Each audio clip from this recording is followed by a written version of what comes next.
সকাল সকাল বউ আর শাশুড়ি মিলে কাজে লেগে পড়েছি। এদিকে আমি কাপড় চোপড় ধুয়ে শুকোতে দিলাম, আর এদিকে আমার শাশুড়ি বাইরের দিকটা ঝাড় দিচ্ছে। তারপর হাত মুখ ধুয়ে চলে আসলাম চা করার জন্য উনুনে। কালকে রাতেই আমাদের গ্যাসটা শেষ হয়ে গেছে, তো আমাদের তো উনুন আছে, আর গ্রামে থাকলে এটাই সুবিধা। যদি গ্যাস হঠাৎ করে শেষও হয়ে যায়, উনুন থাকলে উনুনেই কিন্তু সব কিছু করা যায়। তো এইভাবে উনুনে করে নিলাম চা। তারপর চাটা খেয়ে চলে আসলাম ঘরে বিছানাপাটি গোছানোর জন্য। আর এদিকে আমার মেয়ের বাহানা, আজকে ওকে খিচুড়ি বানিয়ে দিতে হবে। তাই ওকে সকাল সকাল বানিয়ে দিলাম খিচুড়ি, আর তার সাথে আমিও খেয়ে নিলাম। তারপর নিয়ে চলে এসেছিলো পাঁঠার মাংস, আর আজকে পাঁঠার মাংস রান্না করছে আমার শাশুড়ি। আজকে শাশুড়ির হাতে পাঁঠার মাংস খাবো। কিন্তু দেখো, আমি একদম নিয়েছি নামমাত্র এক টুকরো মাংস আর একটা আলু, তার সাথে অল্প ঝোল নিয়েছি।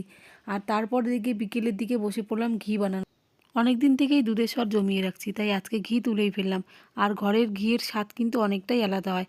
দেখো কতটা ঘি উঠে গেছে, তাই ঘিটা এখন নিয়ে যাচ্ছি ঘরে কাচের বয়ামে ঢেলে রাখার জন্য। আর রাতে কিন্তু আমরা সবাই ঘি দিয়ে ভাত খাবো। আর ভিডিওটা কেমন